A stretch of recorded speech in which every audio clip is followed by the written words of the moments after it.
దయచేసి బైబిల్ కలిగిన ప్రతి ఒక్కరూ బైబిల్ తీసినట్లయితే దేవుని వాక్యాన్ని మనం ధ్యానం చేద్దాం. పేతురు రాసిన రెండవ పత్రిక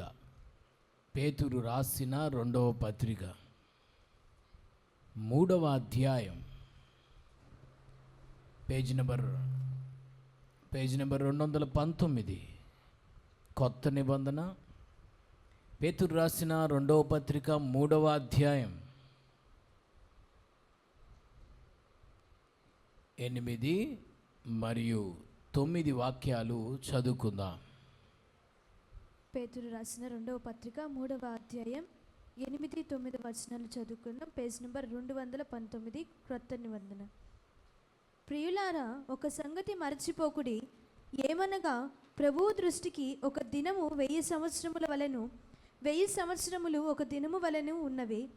కొందరు ఆలస్యమని ఎంచుకున్నట్లు ప్రభువు తన వాగ్దానంను గూర్చి ఆలస్యము చేయువాడు కాడు గాని, ఎవడనూ నశింపవలెనని ఇచ్చయింపక అందరూ మారుమనసు పొందవలెనని కోరుచు మీ ఎడల దీర్ఘశాంతము గలవాడై ఉన్నాడు.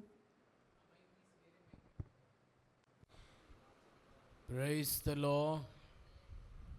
పేతురు రాసిన రెండవ పత్రిక 3వ అధ్యాయం 8-9 వచనాలను ఇప్పుడు మనం చదువుకున్నాం.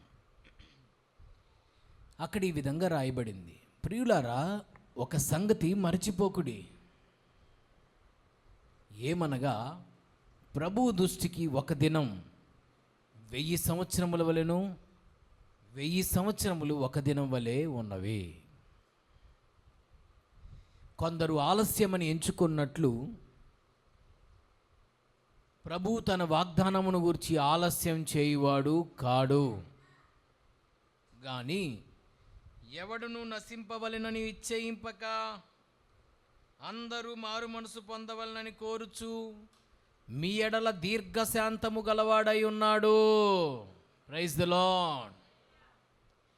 ఈ పేతురు రాసిన రెండో పత్రిక 3వ అధ్యాయం 8వ వచనం ప్రకారం మనకేమర్థం అవుతుందంటే, ప్రభు దృష్టికి ఒక దినం 1000 సంవత్సరాల లాగా ఉందంట. 1000 సంవత్సరాలు ఒక దినం లాగా ఉందంట. 1000 సంవత్సరాలు is equal to 1 day in the sight of God. మనకు 1000 సంవత్సరాలు, కానీ దేవుడికి 1000 సంవత్సరాలు ఒక్క రోజుతో సమానం. అనగా 1000 సంవత్సరాలు ఈజ్ ఈక్వల్ టు 24 అవర్స్, 24 గంటలతో సమానం. దీన్ని బట్టి మనకి ఏమర్థం అవుతుందంటే, ఆ 3వ అధ్యాయం 8వ వచనం ప్రకారం మనం ఏమని అర్థం చేసుకోవాలంటే, దేవుని యొక్క వాచి వేరు, మన వాచి వేరు. దేవుని గడియారం వేరు, మన గడియారం వేరు. దేవుని యొక్క టైమింగ్ వేరు, మన టైమింగ్ వేరు. 1000 సంవత్సరాలు ఒక్క దినం అంట. ఇంక ఈ లెక్కన క్యాలిక్యులేటర్లో కొడితే 1000 సంవత్సరాలు ఒక్క దినం అంటే దాదాపుగా 1000/24 వేయాలి. ఇప్పుడు ఒక్కొక్క గంట ఎన్ని సంవత్సరాలు ఒక గంటతో సమానం? ఆయనకి 1000/24 వేయాలి. సో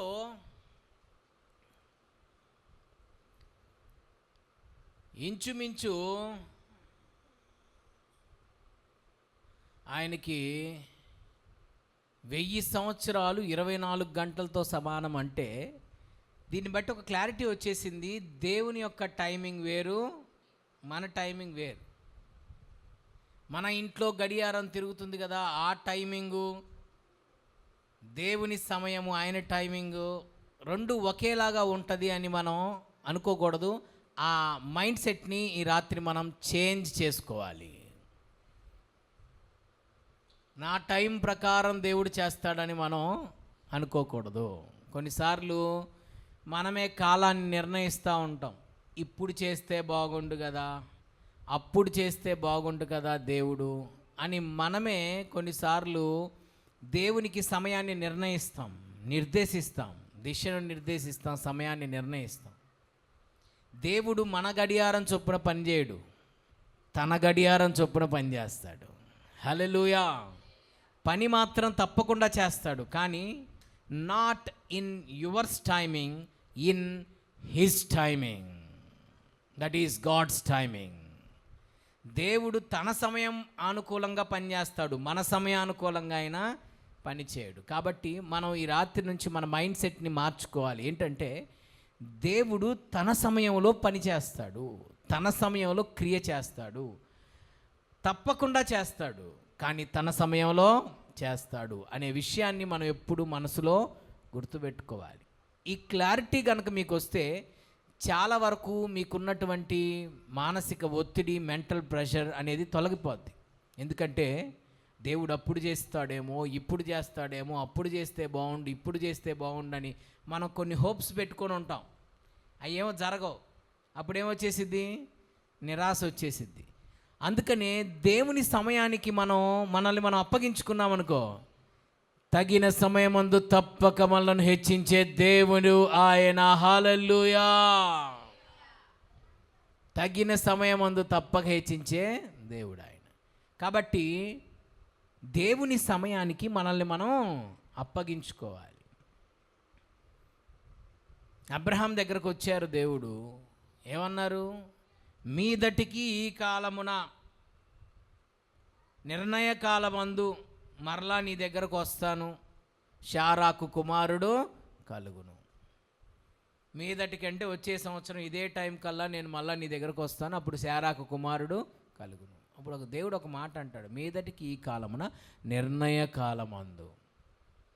నిర్ణయ కాలం, the appointed time, the right time, that is God's time. దేవుడు నిర్ణయించిన కాలం అనేది ఒకటి ఉంటుంది. దాన్నే నిర్ణయ కాలం అంటారు, తగిన కాలం అంటారు. దేవుడు నిజంగా ఆలస్యం చేస్తున్నాడా? దానికి బైబిల్ ఏమంటుంది?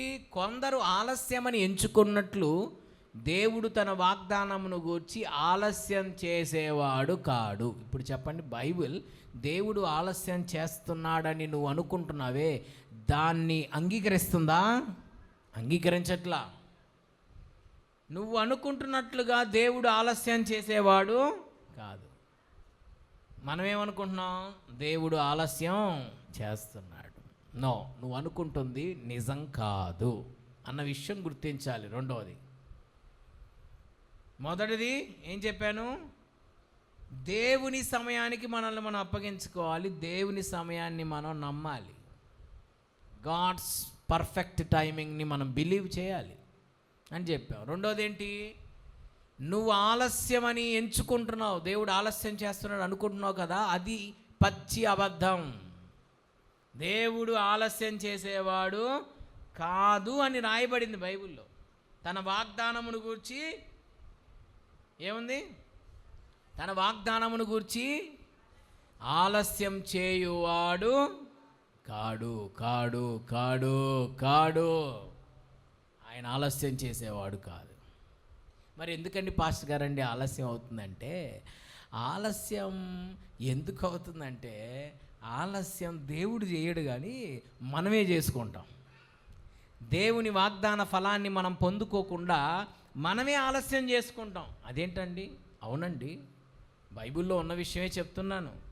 రెండు కోణాల్లో నేను ఇప్పుడు మాట్లాడబోతున్నా, కొంచెం మైండ్ ఇక్కడ పెట్టి వినండి. Praise the Lord. రెండు కోణాలు. మొదటి కోణం, ఆలస్యం దేవుడు చేయడు, మనమే చేసుకుంటాం. ఎట్లనో చెప్పనా? యోసేపుకి చెరసాల్లో ఉన్నప్పుడు ఇద్దరు కలలు కానీ చెప్పారు. ఎవరు వాళ్ళు చెప్పండి? ఇద్దరా? ఒకటి పానదాయకుల అధిపతి, రెండు భక్ష్యకారుల అధిపతి. ఏం లేదు, సింపుల్గా గుర్తుపెట్టుకోవచ్చు. పానదాయకులు అంటే పానం అంటే తాగడం, భక్ష్యకారులు అంటే భక్ష్యం అంటే భక్షించడం అంటే తినడం. అంటే రాజుగారికి పానమును అందించే అధిపతి, రాజుగారికి భోజనం పెట్టే అధిపతి. పానదాయకుల అధిపతికి ఒక కళ వచ్చింది, భక్ష్యకారుల అధిపతికి ఒక కళ వచ్చింది. ఆ కళ అర్థం తెలియక వాళ్ళు కొట్టుమెట్లాడుతుంటే ఎవరో చెప్పారంట, అదిగో పలానా కుర్రోడు చెప్తాడు అని.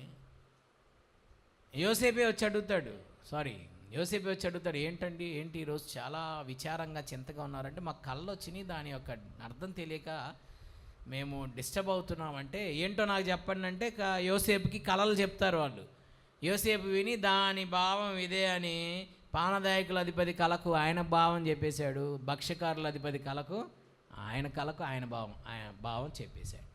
ఎగ్జాక్ట్గా ఏదైతే చెప్పాడో వారిద్దరి జీవితాల్లో అది అక్షరాలా జరిగింది. ప్రభువుని స్తుతించుడి. అక్షరాలా నెరవేరింది. అయితే యోసేపు ఇక్కడ ఒక మిస్టేక్ చేశాడు. ఏంటో తెలుసా? ఆ పానదాయకుల అధిపతిని ఏమని రిక్వెస్ట్ చేశాడో తెలుసా? అయ్యా, నన్ను కొంచెం ఫరో దగ్గరికి వెళ్ళినప్పుడు జ్ఞాపకం చేసుకో. ఇక్కడికి రావడానికి నేను ఏ పాపం చేయలేదయ్యా. అన్యాయంగా చేయని నేరాలు అంటగట్టి నన్ను ఈ జైల్లో పడేశారు. కొంచెం నా గురించి రికమెండ్ చేయమని పానదాయకుల అధిపతిని రిక్వెస్ట్ చేస్తే తప్పకుండా షూర్ షూర్ షూర్ అన్నాడు. కానీ బైబిల్లో ఏమని రాస్తుంది తెలుసా? పానదాయకుల అధిపతి యోసేపును మరచిపోయెను. ఏమని రాస్తుంది? పానదాయకుల అధిపతి యోసేపును మర్చిపోయాడు. అంతే. మనుషులు మేలును పొందుకుంటారు, మర్చిపోతారు. అది మానవ సహజం. అది మానవ నైజం. అది వాళ్ళు మేలు పొందుకొని నన్ను మర్చిపోయారండి అని నువ్వు బాధపడకూడదు. బాధ ఉంటుంది, నేను కాదన్ను. కానీ మనల్ని మనం బలపరచుకోవాలి. ఎందుకంటే అది మానవ సహజం. పానదాయకుల అధిపతి చక్కగా యోసేపు ద్వారా మేలును పొందాడు, కానీ యోసేపుని మర్చిపోయాడు. కానీ మనల్ని బలపరిచే విషయం ఏంటంటే, ఎవరు మరిచినా యేసు నిన్ను మరువడు అనే మాట మనల్ని ఎంతో బలపరుస్తుంది. ఎవరు మరిచినా యేసు నిన్ను మరువడు, ఎవరు విడిచినా యేసు నిన్ను విడువడు. గట్టిగా కేకెత్తే హల్లెలూయా చెప్పరేందమ్మా? యేసు నిన్ను మరువడు, యేసు నిన్ను విడువడు. ఆ అధ్యాయం తర్వాతి అధ్యాయంలో ఏముంది తెలుసా? 2 ఏండ్లు గడిచిన తరువాత ఫరో కలను కనెను అని రాసు. ఎందుకు 2 ఏండ్లు గడిచిన తర్వాత ఫరోకి కల వచ్చిందంటే, యోసేపు దేవుని మీద ఆధారపడాల్సింది ఎవరి మీద ఆధారపడ్డాడు? పానదాయకుల అధిపతి మీద ఆధారపడి, కొంచెం నా గురించి రికమెండ్ చేయ రాజుగారికి, మీరు పానం అందిస్తూ ఉంటారు కదా, ఆ గ్లాస్తో పాటు నా గురించి నా ఇన్ఫర్మేషన్ కూడా అందించయ్యా, ఆ గ్లాస్తో పాటు నా మెసేజ్ కూడా అందించయ్యా అంటే మర్చిపోయాడు. దేవుడు తన్ను జ్ఞాపకం చేసుకోవాలని కోరుకోలే. పానదాయకుల అధిపతి, నన్ను ఒకసారి ఫరో దగ్గర జ్ఞాపకం చేసుకో, మనుషులు జ్ఞాపకం చేసుకోవాలని అనుకున్నాడు. ఏమో దేవుడు అప్పుడే ఆయన్ని హెచ్చించాలనుకున్నాడేమో, కానీ ఈయన మనుషులపై ఆధారపడడం వల్ల ఫరోకి 2 సంవత్సరాలు ఆలస్యంగా కల వచ్చింది. అదే ఈయన మనుషుల మీద ఆధారపడకపోయినట్లయితే ఆ కళ 2 సంవత్సరాల ముందే ఫరోకి వచ్చేటట్టు దేవుడు చేసేవాడేమో. స్తోత్రం చెప్పండి.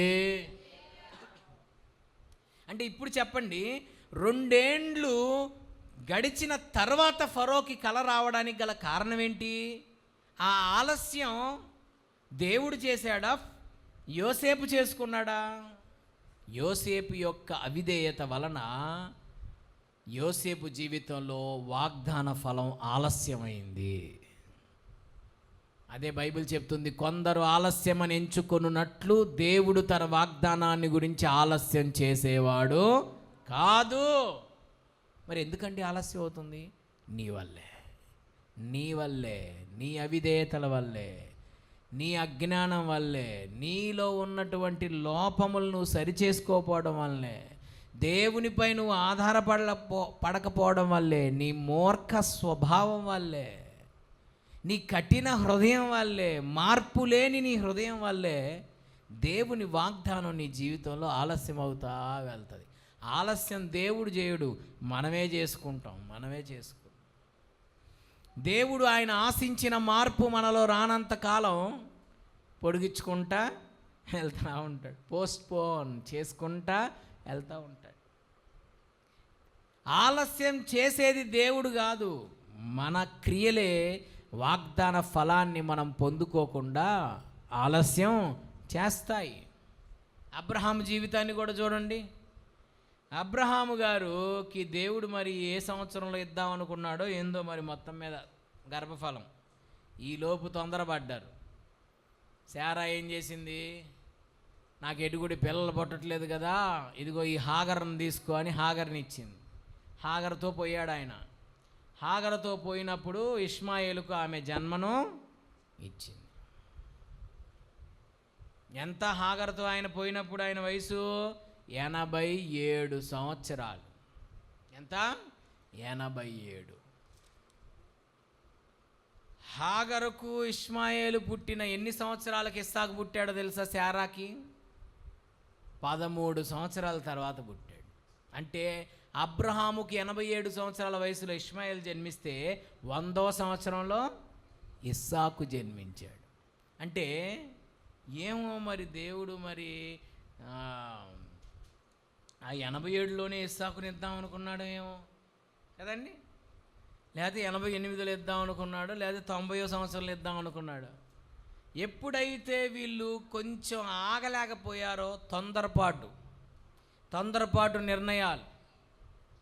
సరే, ఆ ఆడ మనిషి అంటే శారమ్మ అంటే కొంచెం మిక్కిలి బలహీనమైన ఘట్టమని పేతురు గారు రాసినట్టు కొత్త నిబంధనలో స్త్రీలు మిక్కిలి బలహీనమైన ఘట్టాలు అని బైబిల్లో రాయబడినట్లు ఆమె ఏదో తొందరపాటులో నాకు దేవుడి పిల్లల్ని ఇవ్వట్ల, కనీసం ఈ హాగర్ ద్వారా అయినా నాకు సంతానం నువ్వు నాకు మరి అనుగ్రహించు అని హాగర్ని ఆయనకి ఇచ్చింది, తన దాసిని ఇచ్చింది. తన దాసిని వివాహం చేసుకోమని శారానే సపోర్ట్ చేసింది. సరే, ఆమె ఏదో గర్భఫలం కోసం ఒక సంతానం కొరకో సరే హాగర్ని ఇచ్చింది అనుకుందాం. ఆమె ఏదో బలహీనం అయ్యి కృంగిపోయి నిరాశలో. అబ్రహాం అన్న ఏం చేయాలి? అమ్మా తొందరపడొద్దమ్మా, తగిన సమయం అందు దేవుడు ఖచ్చితంగా కార్యం చేస్తాడు. ఆయన తన వాగ్దానాన్ని గురించి ఆలస్యం చేసేవాడు కాదు. కొన్ని మన అవిధేయతలే, కొన్ని మనలో ఉన్న లోపాలు మనం సరిచేసుకోకే దేవుని వాగ్దాన ఫలం అనేది మన జీవితంలో ఆలస్యం అవుతూ ఉంటుంది అని ఈయనన్నా సర్ది చెప్పాలా? ఈయన కూడా ఏం చేశాడు? భార్య మాట విన్నాడు. ఈయన కూడా ఇండైరెక్ట్గా దేవునికి అవిధేయత చూపాడు. ఇస్మాయేలు పుట్టిన ఎన్ని సంవత్సరాలకు వచ్చాడు ఇస్సాకు? 13 సంవత్సరాలు. ఇప్పుడు చెప్పండి, ఒకవేళ దేవుడు ఆ 87వ సంవత్సరంలోనే ఇష్మాయేల్ను కాదు ఇస్సాకునే ఇవ్వాలనుకున్నాడేమో. వీరి అవిధేయత వలన ఎన్ని సంవత్సరాలు ఆలస్యమైంది ఇస్సాకు రావడానికి? 13 సంవత్సరాలు. ఇప్పుడు చెప్పండి, ఆలస్యం చేసేది దేవుడా మనమా? మనమే. ఆలస్యం చేసేది దేవుడు కాదు, ఆలస్యం చేసుకునేది మనమే. మన అవిధేయతలు, మన తొందరపాటుతనం, మన మూర్ఖత్వం, మనలో ఉన్న లోపాలు, మనలో ఉన్న హృదయ కాఠిన్యం, ఇవన్నీ సరి చేసుకోకుండా అలానే పేరబెట్టుకుంటాం లోపల. ఆ దరిద్రం అంతా, చెత్తంతా ఆ అవిధేయతల వల్లే దేవుని వాగ్దానం మన జీవితంలో నెరవేరకుండా ఇంకా అలా అలా అలా పోస్ట్ పోన్ అవుతా వెళ్తా ఉంటుంది. అది మొదటి కోణం. రెండో కోణం ఏంటంటే, ఆదికాండములో రాయబడింది, అమోరీయుల అక్రమము ఇంకా సంపూర్ణం కాలేదు అనే మాటను మనము చదువుతాం. చూడండి, 15వ అధ్యాయం ఆదికాండం, 15వ అధ్యాయం ఆదికాండం,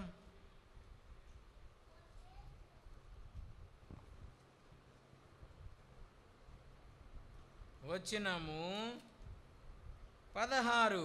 ఆదికాండం 15:16. పేజ్ నెంబర్ 10, పాత నిబంధన. అమోరీయుల అక్రమము ఇంకనూ సంపూర్ణము కాలేదు కనుక నీ 4వ తరము వారు ఇక్కడికి మరలా వచ్చేదరని నిశ్చయంగా తెలుసుకొనమని అబ్రహాముతో చెప్పాను.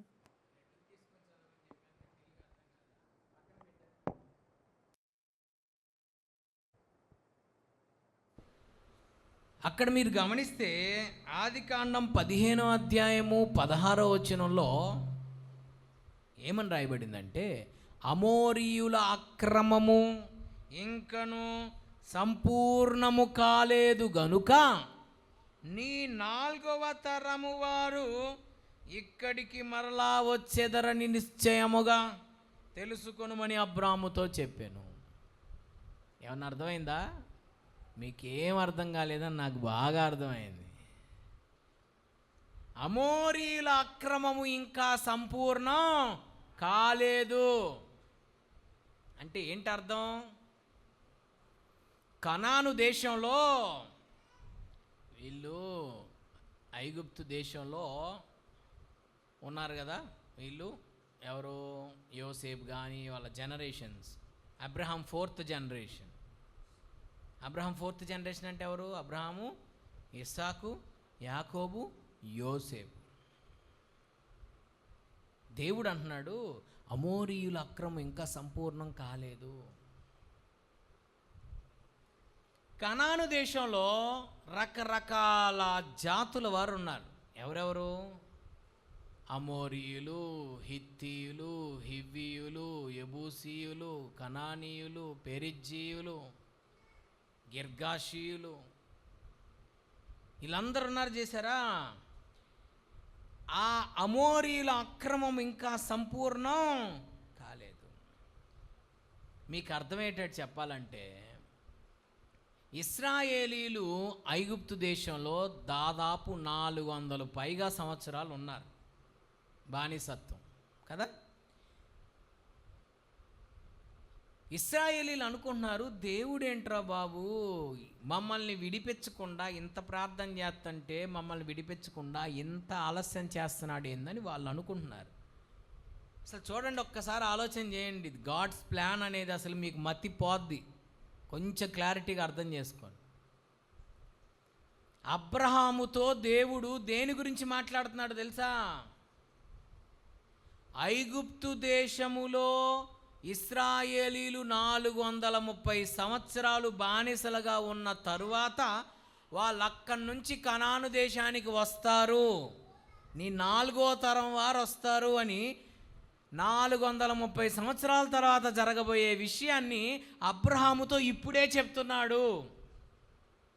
ఎందుకు 430 సంవత్సరాలు ఐగుప్తు దేశంలో దేవుడు వారిని పెట్టాడంటే, ఈ కనాను దేశంలో ఉన్న వీళ్ళని ఖాళీ చేయాలంటే, నాశనం చేయాలంటే దేవుడు న్యాయవంతుడు.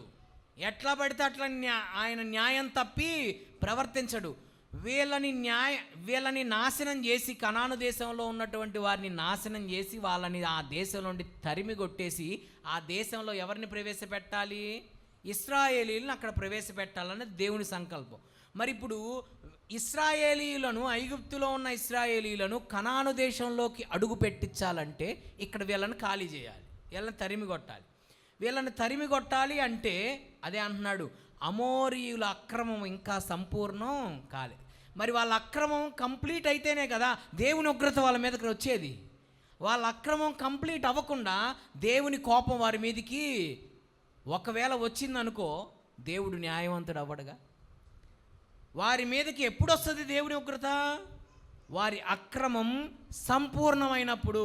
మీకు బాగా అర్థమయ్యేటట్టు మన అచ్చ తెలుగులో చెప్పుకోవాలంటే, వాళ్ళ పాపం పండినప్పుడు. అదే దేవుడు అన్నాడు, అమోరీయుల పాపం ఇంకా పండలా, దానికోసమే నేను ఎదురు చూస్తున్నా. ఎప్పుడో పండిద్ది, ఆ రోజు నేను వారిని నాశనం చేసేస్తాను. పండకుండా దేవుడు వారిని నాశనం చేయడానికి దేవునికి రైట్స్ లేవు. ఎందుకంటే ఆయన న్యాయవంతుడు, ఆయన సత్యవంతుడు. ఆయన సత్యమునకు విరుద్ధంగా ఆయనే పనిచేస్తే సెట్ అయిద్దా? సెట్ అవ్వదు. ఇప్పుడు ఇశ్రాయేలీలను తీసుకొచ్చి కనానులో అడుగు పెట్టించాలంటే ఇక్కడేమవ్వాలి? అమోరీల పాపం పండాలి. దగ్గర పడింది, 90-95 దాకా వచ్చింది. ఇంకొక 5% అలానే మూర్ఖంగా ప్రవర్తించి ఇంకొక 5% వాళ్ళు అదే అక్రమాన్ని కంటిన్యూ చేస్తే 100%కి వచ్చేసిద్ది వాళ్ళ అక్రమం. పాపం పండిద్ది. అప్పుడు దేవుని ఉగ్రత వారి మీదకి దిగి వస్తుంది. ఎందుకు వీళ్ళని ఇక్కడ పెట్టాడు ఐగుప్తు దేశంలో అంటే, ఇంకా వీళ్ళ పాపం పండలా. ఇప్పుడు చెప్పండి, ఇది దేవుడు చేసిన ఆలస్యం. ఇది దేవుడు చేసిన ఆలస్యం. కొన్నిసార్లు దేవుడు ఆలస్యం చేస్తాడు. దాన్ని ఆలస్యం అని కూడా అనకూడదు. ఆ ఆలస్యంలో ఆశీర్వాదం ఉంది, ఆ ఆలస్యంలో అద్భుతం ఉంది. కనుక దాన్ని ఆలస్యం అని కూడా పిలవకూడదు. ఆ ఆలస్యంలో ఆశీర్వాదం ఉంది. అంటే ఇక్కడ మనం అర్థం చేసుకోవాల్సిన విషయం ఏంటంటే, అమోరీయులు అక్కడి నుంచి వెళ్ళగొట్టబడాలంటే వారి అక్రమం ఏమవ్వాలి? సంపూర్ణం అవ్వాలి. అది నెగిటివ్గా. పాజిటివ్గా తీసుకోండి. పాజిటివ్గా తీసుకుంటే, దేవుడు నీ జీవితంలో కార్యం చెయ్యాలి అంటే నీ ప్రార్థన సంపూర్ణం అవ్వాలి. దేవుని ఉగ్రత రావాలంటే వాళ్ళ అక్రమం సంపూర్ణం అయితేనే ఏదైనా సరే. నీ పాపమన్నా సంపూర్ణం అవ్వాలి, నీ పరిశుద్ధత అన్నా సంపూర్ణం అవ్వాలి. జాగ్రత్తగా అర్థం చేసుకోండి. సంపూర్ణం కాకుండా దేవుడు పని చేయలేడు. నువ్వు సంపూర్ణుడిగా సంపూర్ణురాలుగా మార్చబడకుండా దేవుడు పని చేయలేడు. అక్కడ అమోరీయులను వెళ్ళగొట్టాలంటే ఏమవ్వాలి చెప్పండి? వారి అక్రమం సంపూర్ణం అవ్వాలి. అప్పుడు దాకా వెయిట్ వెయిట్ వెయిట్ వెయిట్. బలిపీఠం కింద ఉన్న హతసాక్షుల ఆత్మలు ఉన్నాయి కదా, అయ్యా నాదా సత్యస్వరూపి ఎందాక తీర్పు తీర్చకుంటావు అంటే, బలిపీఠం కింద ఉన్న హతసాక్షుల ఆత్మలతో ఏం చెప్పాడు? Wait wait wait. ఇంకా మీ వలే హతసాక్షులుగా మారవలసిన వారి లెక్క ఇంకా సంపూర్తి కాలేదు. కౌంట్ ఇంకా కంప్లీట్ అవ్వాల. అది కంప్లీట్ అవ్వగానే ఇక స్టార్ట్ చేస్తా. ఏంటది? తీర్పును స్టార్ట్ చేస్తా. బలిపీఠం కింద ఉన్న ఆత్మలు అడుగుతున్నారు ఏమని? నాదా సత్యస్వరూపి ఎందాక తీర్పు తీర్చక ఉంటావు? ఇంకెంతకాలం మమ్మల్ని వెయిట్ చేయమంటావు? హతసాక్షులైన వారి ఆత్మలు బలిపీఠం క్రింద వెయిట్ చేస్తున్నాయి, అడుగుతున్నారు, ఇంకెంతకాలం అయ్యా తీర్పు తీర్చకుండా మమ్మల్ని వెయిట్ చేయమంటావు అండి. Wait wait. ఇంకా హతసాక్షుల లెక్క కంప్లీట్ అవ్వాల. ఇంకా కొంతమంది ఉన్నారు సువార్త నిమిత్తం హతసాక్షులు అవ్వాల్సిన వాళ్ళు. వాళ్ళ లెక్క ఎప్పుడైతే పూర్తయిద్దో ఇక తీర్పు ప్రారంభం అవుతుంది. కంప్లీట్ అవ్వాలి. అది పరిశుద్ధత అయినా కంప్లీట్ అవ్వాలి, అక్రమమైనా కంప్లీట్ అవ్వాలి. అందుకనే అంటాడు కొరింథీ పత్రికలో, దైవ భయముతో మీ శరీరమునకు ఆత్మకు కలిగిన సమస్త కల్మషం నుండి మనల్ని మనం పవిత్రులుగా చేసుకుందాము, సంపూర్తి చేసుకుందాము, పరిశుద్ధతను సంపూర్తి అగునట్లు అంటాడు. పరిశుద్ధతను కంప్లీట్ చేయాలి. మరొక మాటను మనము చూద్దాం. లూకా సువార్త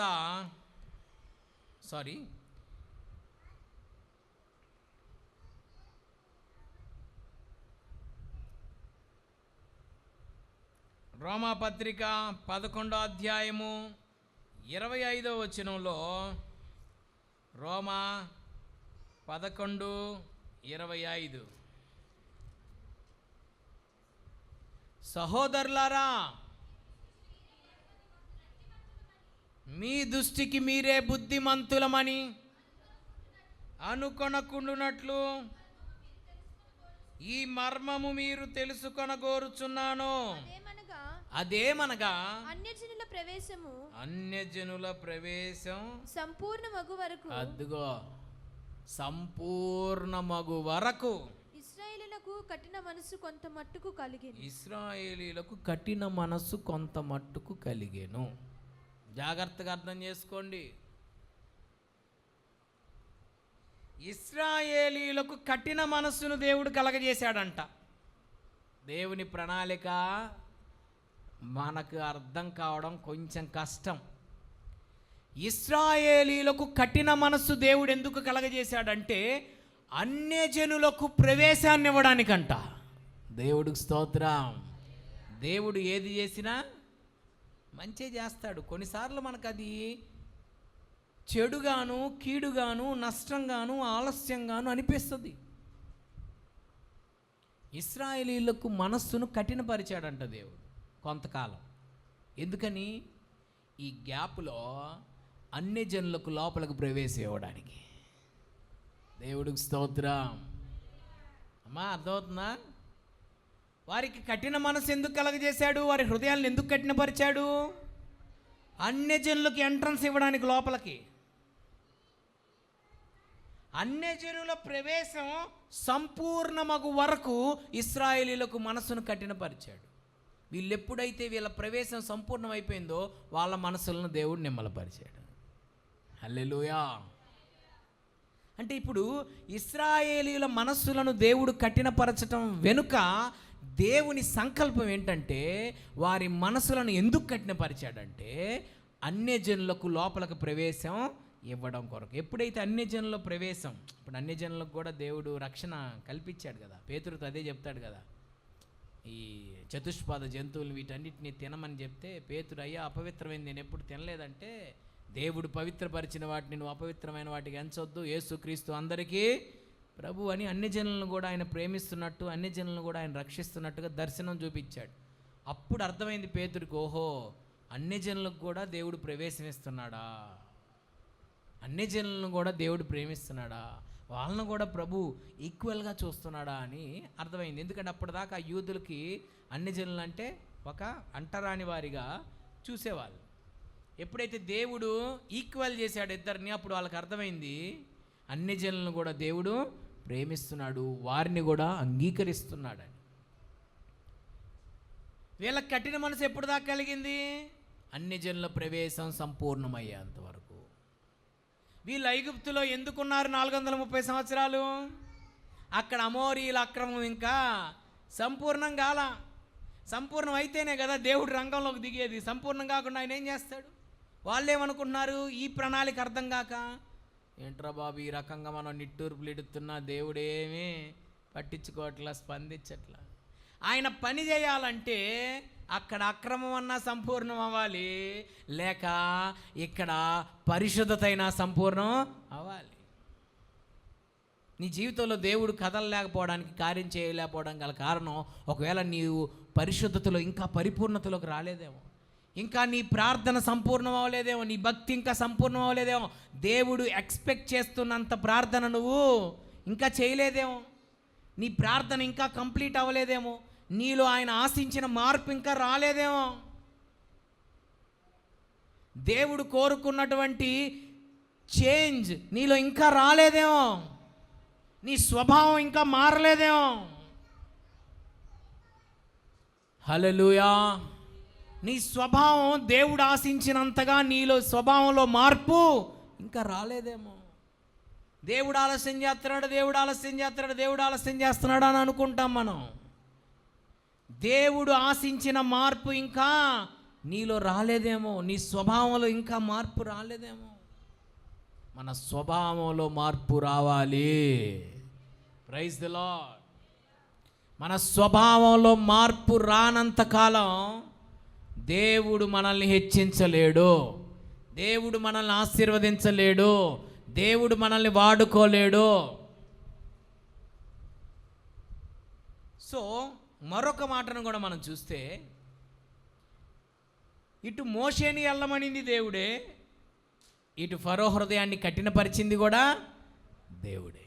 హల్లెలూయా. ఫరో హృదయాన్ని కఠినపరిచింది దేవుడే, మోషేని వెళ్ళమంది దేవుడే.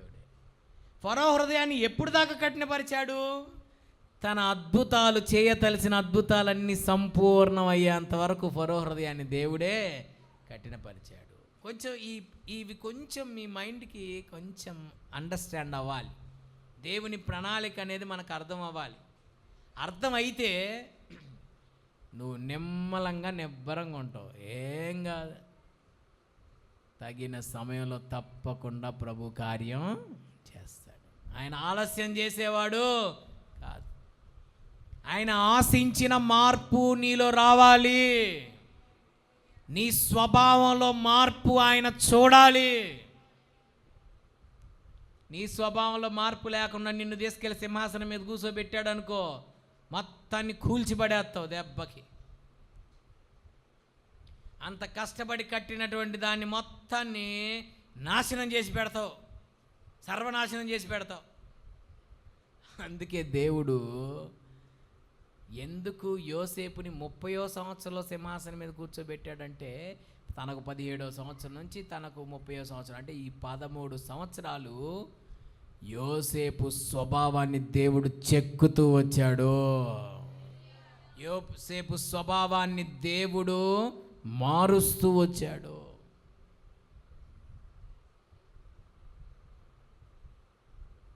మోషే స్వభావాన్ని మార్చడానికి దేవుడికి ఎంత సమయం పట్టింది? 40 సంవత్సరాలు. ఒక్కొక్కరికి ఒక్కొక్క టైం. ఒక్కొక్కరు తొందరగా లోబడతారు, ఒక్కొక్కరు తొందరగా లోబడరు. 40 సంవత్సరాలు పట్టింది. అటు ఇటు చూసి చంపేసి ఇసుకలో పాతి పెట్టే స్వభావం కాస్త ఇప్పుడు ఎలా మారిపోయింది? ఎవరేమన్నా కానీ సాగిల పడిపోయే స్వభావం వచ్చేసింది. సో దేవుని ప్రణాళిక మీకు అర్థం అవ్వాలి. హబక్కూకు గ్రంథం 2వ అధ్యాయం 3వ వచనంలో అంటాడు, హబక్కూకు 2:3 పేజ్ నెంబర్ 770 పాత నిబంధన హబక్కూకు గ్రంథం 2వ అధ్యాయం 3వ వచనం చదువుకుందాం. ఆ దర్శన విషయము నిర్ణయ కాలమున జరుగును, సమాప్త మగుటకై ఆతురపడుచున్నది, అది తప్పక నెరవేరును. అది ఆలస్యముగా వచ్చినను దాని కొరకు కనిపెట్టుము, అది తప్పక జరుగును, జాగు చేయక వచ్చును. హల్లెలూయా. ఆ దర్శనం నిర్ణయ కాలంలో జరుగుతుంది, అది తప్పక నెరవేరుతుంది. ఆమేనని చెప్పండి. అది ఆలస్యంగా వచ్చినను దాని కొరకు కనిపెట్టు, దాని కొరకు కనిపెట్టు, అది తప్పక జరుగును, జాగు చేయక వచ్చును. దేవుడు నీ జీవితంలో చూపించిన ప్రతి దర్శనం తప్పక నెరవేరబోతుంది. దేవుడు నీ జీవితంలో చూపించిన ప్రతి దర్శనం తప్పక నెరవేరుతుంది. అది ఆలస్యముగా వచ్చినను దాని కొరకు కనిపెట్టు, అది తప్పక నెరవేరుతుంది. కనిపెట్టాలి. దేవుడు వాగ్దానం తప్పకుండా మన జీవితంలో నెరవేరుతుంది. దేవుడు చూపించిన దర్శనం తప్పకుండా మన జీవితంలో నెరవేరుతుందని బైబిల్ చెప్తుంది. ఆఖరికి ఒక మాట చెప్పి నేను ముగించాలనుకుంటున్నాను. ఏంటంటే అది, ఇంతకీ దేవుడు ఎందుకు ఆలస్యం చేస్తున్నాడు? దేవుడు ఇంతకీ ఎందుకు ఆలస్యం చేస్తున్నాడు? దాని గురించి క్లారిటీగా అప్కమింగ్ సర్వీసెస్లో చెప్తాను. ఒక్క మాట చెప్పి ముగించాలనుకుంటున్నాను. అదే పేతురు పత్రిక 3వ అధ్యాయం 9వ వచనంలో దేవుడు ఆలస్యం చేసేవాడు కాడు అని చెప్పాక, కానీ ఎవడును నశింపవలెనని ఎందుకు ఆలస్యం చేస్తున్నాడో అక్కడ రాయబడింది. ఎవడును నశింపవలెనని ఇచ్చయింపక అందరూ మారు మనసు పొందాలని కోరుచు మీ ఎడల దీర్ఘశాంతం గలవాడై ఉన్నాడు. అదే పేతురు పత్రిక 3వ అధ్యాయం 15లో అంటాడు, మరియు మన ప్రభువు యొక్క దీర్ఘశాంతం రక్షణార్థమైనదని ఎంచుకొనుడి. ఆయన దీర్ఘశాంతం రక్షణార్థమైంది. ఆయన ఆలస్యం వెనుక అద్భుతం ఉంది. స్తోత్రం చెప్పండి. దేవుని దీర్ఘశాంతం ఏంటంట? రక్షణార్థమైనది దేవుని దీర్ఘశాంతం. ఆయన ఆలస్యం చేయువాడు కాడు, కానీ ఎందుకు ఆలస్యం చేస్తున్నాడు అమ్మా? అందరూ మారు మనసు పొందవలనని కోరుచు. ఏంటంట ఆయన కోరిక? అందరూ మారు మనసు పొందాలి. హల్లెలూయా. ఏ ఒక్క ఆత్మ కూడా నశించుట తండ్రి చిత్తం కాదు. అందరూ మారు మనసు పొందాలి. అందుకే పాట పాడుతూ ఉంటాం కదా, కాలం బహు కొంచెమేగా నీకై ప్రభు వేచెనుగా, జాగు చేసేనేమో నీకోసమే. చూసారా? కాలము బహు కొంచెమే, జాగు చేసేనేమో నీ కోసమే. అంటే ఆ పాటలో అర్థం ఏంటంటే, ఎందుకు జాగు చేస్తున్నాడంటే నువ్వు నశించిపోవడం దేవునికి ఇష్టం లేక. ఎందుకు ఆయన రాకడను ఆలస్యం చేస్తున్నాడు? నువ్వు నేను నశించిపోవడం ఆయనకి ఇష్టం లేక. అదే ఇక్కడ రాయబడింది, అందరూ మారు మనసు పొందాలని కోరుచు ఏ ఒక్కడు నశింపవలెనని ఇచ్చయింపక. అంటే అర్థం ఏంటి? ఏ ఒక్కడు నశించిపోవడం ఆయనకి ఇష్టం లేదు. ఈ చిన్నవారిలో ఏ ఒక్కరు నశించుట మీ తండ్రి చిత్తం కాదు అన్నాడు. ఎవడును ఏమని రాస్తుందమ్మా అక్కడ? ఎవడును నశింపవలెనని ఇచ్చయింపక. ఎవడు నశించిపోవడం ఆయనకి ఇష్టం లేక అందరూ రక్షింపబడాలని, అందరూ మారు మనసు పొందాలని ఆయన మీ ఎడల దీర్ఘశాంతం చూపుతున్నాడు. ఇప్పుడు చెప్పండి, దేవుడు ఆలస్యం చేసేవాడు కాదు. ఒకవేళ ఆయన ఆలస్యమే చేశాడు అంటే దాని వెనక గొప్ప ఆశీర్వాదం మాత్రం తప్పకుండా ఉంటుంది. చప్పట్లు కొట్టి దేవుని మహింపరుదాం. Praise the lord. 99.9% ఆయన ఆలస్యం చేయడు. ఆలస్యం చేసుకునేది మనమే అని చెప్పాను ఇందాక, చేసుకునేది మనమే. కానీ ఆయన ఆలస్యం చేస్తున్నాడు అంటే మాత్రం ఖచ్చితంగా అది నీకు నష్టం అయితే కాదు, దాని వెనక అద్భుతం అయితే ఉంటుంది ఖచ్చితంగా.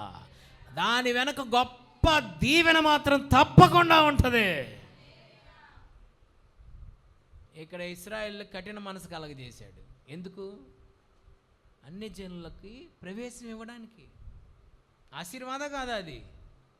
చూడ్డానికి అది నష్టంలాగా కనబడుతుంది. ఏంది వాళ్ళ హృదయాలను కఠినపరిచాడని. అన్ని జనులకు ప్రవేశం సంపూర్ణమయ్యేంత వరకు ఇలా కఠిన మనసు కలగజేశాడంట. ఆయన చేసే కార్యం వెనక ఆశీర్వాదం ఖచ్చితంగా ఉంటుంది.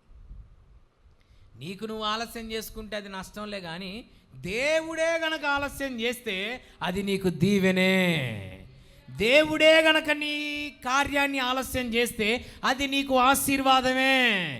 దేవుడే గనక నీ కార్యాన్ని ఆలస్యం చేస్తే అది అద్భుతమే. దేవునికి స్తోత్రం. ఇక్కడ ఫరో హృదయాన్ని కఠినపరిచాడు. ఏంది దేవుడు తన ప్రజల్ని పంపించట్లేదని ఇక్కడ బయటికి మనం చూస్తే అట్ట అనిపిస్తుంది. కానీ ఎంత కఠినపరచబడుతుందో ఆయన హృదయం, అంతగా ఐగుప్తులో దేవుడు మహత్ కార్యాలు జరుగుతున్నాయి. చప్పట్లు కొట్టి దేవుని మహింపరుదా. హల్లెలూయా.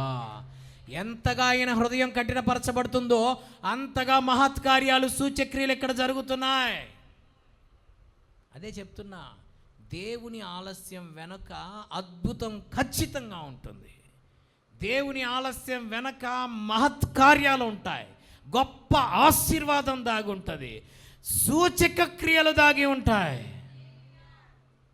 నువ్వు చేతులారా నువ్వు ఆలస్యం చేసుకుంటే అది వేరే విషయం అనుకో. ఆయన ఆలస్యం చేయువాడు కాడు. Believe in God's timing and submit to God's timing. దేవుని సమయాన్ని నమ్ము. దేవుని సమయాన్ని నమ్ము మొదటిది. 2, దేవుని సమయానికి నిన్ను నువ్వు అప్పగించుకొని వెళ్ళిపో, అంతే. అంతేగాని అప్పుడు చేస్తే బాగుండు, ఇప్పుడు చేస్తే బాగుండు, ఇప్పుడు చేయొచ్చు, అప్పుడు చేయొచ్చు, కానీ దేవుడికి నువ్వు సజెషన్స్ ఇవ్వద్దు. ఎప్పుడు చేయాలో ఆయనకి బాగా తెలుసు. నీ పని నువ్వు శక్తి వంచన లేకుండా చేసుకుంటూ వెళ్ళిపో. కష్టపడు, ప్రయాసపడు, ప్రార్థించు, పోరాడు. స్వభావాన్ని మార్చుకో ముందు. అర్థమవుతుందా? స్వభావంలో మార్పు రావాలి. శబలబ అంటే సరిపోదు, స్వభావంలో మార్పు రావాలి. లోపల నీ స్వభావం, పాప స్వభావం, ఆదాము స్వభావం, సిన్ఫుల్ నేచర్ పోయి నీలోకి ఏం రావాలి? క్రీస్తు స్వభావం నీవు ధరించుకోవాలి. అట్టి కృప దేవుడు మనకు దయచేయునుగాక. ప్రార్థన చేద్దాం. సోదరం సోదరం సోదరం సోదరం సోదరం సోదరం సోదరం సోదరం సోదరం సోదరం సోదరం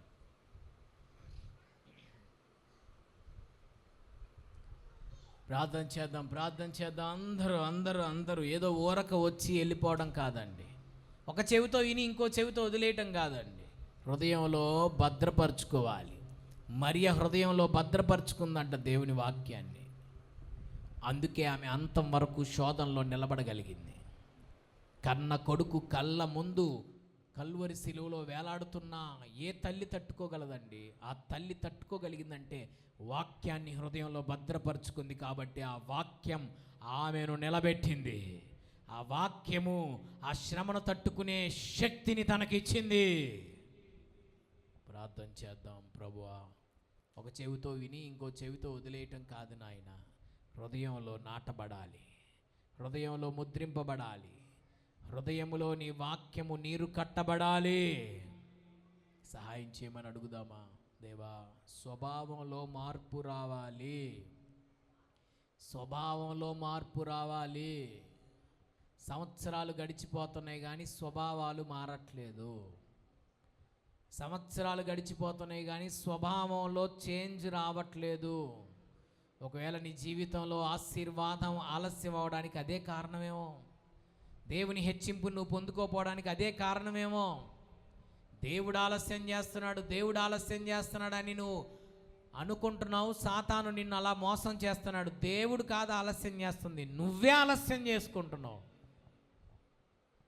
యోసేపు పానదాయకుల అధిపతి మీద ఆధారపడ్డాడు. 2 ఏండ్లు గడిచిన తర్వాత ఫరో కల వచ్చింది. హాగరును ఆశ్రయించారు అబ్రహాం. 13 సంవత్సరాల తర్వాత ఇస్సాకు బయటకు వచ్చాడు. ఆలోచించు, దేవుని కార్యాన్ని నువ్వే చేజేతులారా ఆలస్యం చేసుకుంటున్నావు. ఆయన ఆలస్యం చేసేవాడు కాదు. ఒకవేళ ఆయనే గనక ఆలస్యం చేస్తున్నట్లయితే అది ఆలస్యం కాదు, దాని వెనుక ఆశీర్వాదం ఉంది. ఆయన ఆలస్యం వెనక సూచక్రియలు ఉన్నాయి, ఆయన ఆలస్యం వెనక మహత్కార్యాలు ఉన్నాయి, ఆయన ఆలస్యం వెనక అద్భుతాలు ఉన్నాయి, ఆయన ఆలస్యం వెనక గొప్ప దీవెన ఉంది. ప్రభువా, మీకు వందనాలు, స్తోత్రాలు. దేవా, మా సమయంలో పని జరగాలని మేము కోరుకుంటుంటాం, కానీ మా సమయంలో జరగదు, మీ సమయంలో మీరు కార్యం చేస్తారని ఈ రాత్రి మేము తెలుసుకోవడానికి సహాయం చేయండి. Believe and trust in God's timing. దేవుని టైమింగ్ని నువ్వు నమ్మాలి. ప్రభువా, మీకు వందనాలు. మా యొక్క సమయంలో మా టైమింగ్లో కార్యాలు జరగాలని మేము ఎక్స్పెక్ట్ చేస్తుంటాం. అప్పుడు చేస్తే బాగుండు, ఇప్పుడు చేస్తే బాగుండు కదా, అప్పుడు జరిగితే బాగుండు కదా, ఇప్పుడు జరిగితే బాగుండు కదా అని కొన్నిసార్లు మా గడియారం చొప్పున మేము పనులు జరగాలనుకుంటాం. కానీ మీరు మా గడియారం చొప్పున పని చేయరు, మీ గడియారం చొప్పున పని చేస్తారని మీ వాక్యం మాకు ఈ రాత్రి తెలియచేసింది. ఒక దినం ఆయన దృష్టికి 1000 సంవత్సరాలు, 1000 సంవత్సరాలు ఒక దినం. దేవుని టైమింగ్ వేరు, మన టైమింగ్ వేరు. నీ టైమింగ్లో ఆయన పని చేయాలని కోరుకోమాక, ఆయన టైమింగ్లో ఆయన తప్పక పని చేస్తాడు. నువ్వు చెప్పాల్సిన అవసరం లేదు ఆయనకి. నీ పని నువ్వు చేసుకుంటూ వెళ్ళిపో, నమ్మకంగా, యథార్థంగా. తన టైమింగ్లో తన కార్యాన్ని తప్పకుండా దేవుడు జరిగిస్తాడు. తండ్రి, మీకు స్తోత్రాలు చెల్లిస్తున్నా. కొందరు ఆలస్యమని ఎంచుకున్నట్లు ఆయన తన వాగ్దానాన్ని గురించి ఆలస్యం చేసేవాడు కాడు అని రాయబడింది నీ వాక్యంలో. ప్రభువా, మీరు ఆలస్యం చేసేవారు కాదు. ఎవ్వడూ నశింపవలనని ఇచ్చయింపక అందరూ మారు మనసు పొందాలని, అందరూ రక్షింపబడాలని, ఏ ఒక్కరూ నశించిపోకూడదని మీరు ఇంకా దీర్ఘశాంతం చూపుతున్నారు, ఇంకా మీ రాకడిని మీరు ఆలస్యం చేస్తున్నారు అన్న విషయాన్ని మేము గ్రహించుకోవడానికి సహాయం చేయి. జాగు చేసేనేమో నీకోసమే సహోదరి, యేసు తన రాకడను ఆలస్యం చేసింది నీకోసమేనేమో. 10 మంది కన్యకల గురించి రాయబడినప్పుడు రాయబడి ఉంటుంది, పెండ్లి కుమారుడు ఆలస్యము చేయగా. ఎందుకు పెండ్లి కుమారుడు ఆలస్యం చేస్తున్నాడంటే, ఎవడును నశింపవలెనని ఇచ్చయించక అందరూ మారు మనసు పొందాలని, ఏ ఒక్క ఆత్మ కూడా నశించిపోకూడదని ఆయన తన రాకడను ఆలస్యం చేస్తున్నాడు. ఆయన ఆలస్యం వెనక మంచి ఉద్దేశం దాగి ఉంది. అందరూ మారు మనసు పొందాలన్నది ఆయన కోరిక. ఏ ఒక్కరు నశించుట ఆయనకిష్టం లేదు. తండ్రి, మీ ఆలస్యం రక్షణార్థమైనదయ్యా, మీ ఆలస్యం ఆశీర్వాదకరమైనదయ్యా. మా జీవితాల్లో మీరు ఆలస్యం చేస్తున్నారని మేము కృంగిపోక నీ టైమింగ్ని ట్రస్ట్ చేయడానికి సహాయం చేయండి. నీ టైమింగ్ని ట్రస్ట్ చేయడానికి సహాయం చేయండి. నీ టైమింగ్కి మమ్మల్ని మేము అప్పగించుకోవడానికి సహాయం చేయండి. స్వభావాన్ని మార్చుకోవడానికి సహాయం చేయండి. స్వభావంలో మార్పు రావాలి, స్వభావం మారాలి. పాత స్వభావం, పాప స్వభావం, ఆదాము స్వభావం, ప్రాచీన స్వభావం పూర్తిగా మా నుండి దూరమైపోవాలి. క్రీస్తు స్వభావం, నవీన స్వభావం మేము ధరించుకోవాలి. అట్టి కృపను దయచేయండి. చెప్పిన ప్రతి మాటను మా హృదయంలో ముద్రింపచ్చి నూరంతలు నీరు కట్టి ఫలింపచ్చేయండి. యేసు నామములో అడుగుచున్నాం తండ్రి, ఆమేన్. మన తండ్రి అయిన దేవుని ప్రేమ, యేసే కృప, పరిశుద్ధాత్మ దేవుని అన్యోన్య సహవాసం సదా మనతో ఉండి నడిపించునుగాక.